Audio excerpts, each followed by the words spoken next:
Dr. Stefan, this one's for you. Are you ready? Okay. Why did the coach go to the bank? To make a deposit. To get his quarterback. Yeah. Sure, if everyone wasn't muted, they'd be laughing right now. Okay, that one was pretty good, I'll admit. Okay, on that note, I will get into my story.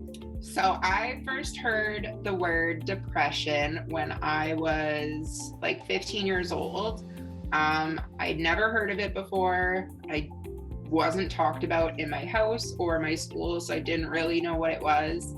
I noticed that I was sleeping a lot more than normal, and I was kind of isolating myself from my friends and family. I really didn't have any motivation. As soon as I started struggling with my mental health, that's when things really started to kind of go sideways. A lot of people thought I was faking and just wanting attention.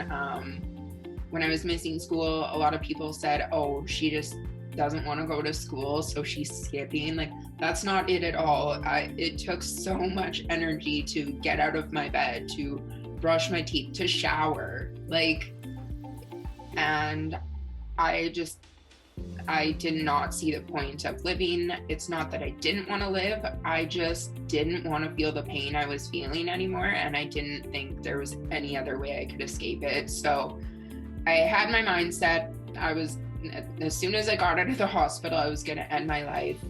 And I was texting my mom and I was like, I just can't do this anymore. I was admitted to the Dubé Center, which is the mental health hospital part of RUH. And I stayed there for 2 months, where I got a lot of different medications, and it was a lot of trial and error. And then I actually got something called ECT, which is electroconvulsive therapy, which made a world of difference for me. And I had one of my high school teachers come and visit me, and she's like, hey, let's make a class. And I was like, what are you talking about? You are crazy. And she's like, let's make a class for all the other youth who are struggling with their mental health, and let's give them that credit for working on their mental health. So I co-created Mental Wellness 30, which is through the Sunwest Distance Learning Center. And it gives youth a grade 12 credit for working on their mental health and working on just bettering their mental health. You don't even have to have a mental illness to take it. It's just about focusing on keeping yourself well. It's hard. One thing I do a lot is journaling. That definitely helps me. And talking to my psychiatrist, my counselor, my mom, I make sure to talk about all the ones who I've lost. Whenever I'm sad about them, I don't keep that to myself. I talk about them. Lots of times I'll look back in my journal and be like, oh yeah, I forgot about that, and just remind myself of all the good times.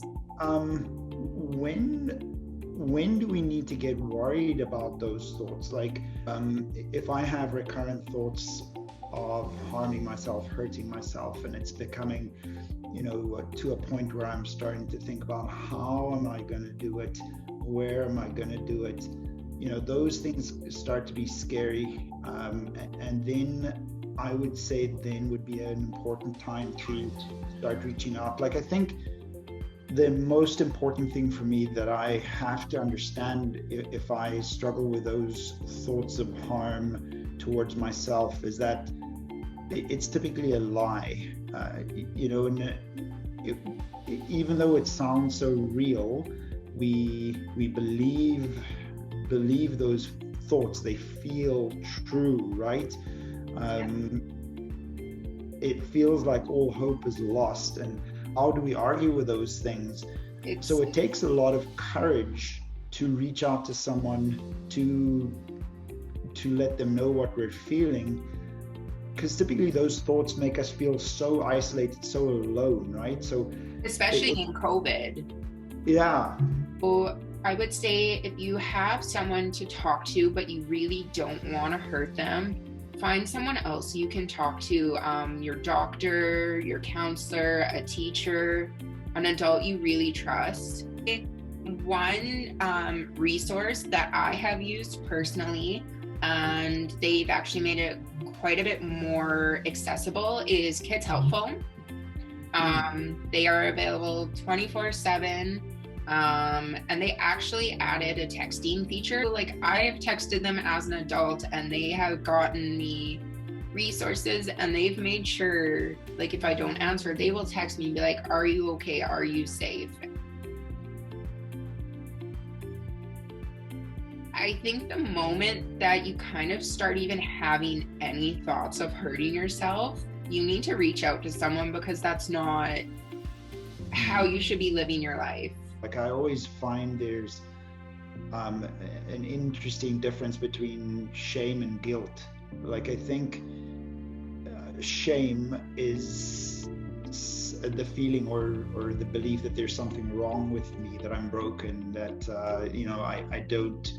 I can't be helped, that I'm so broken, so far gone that it's better off for me not to be here.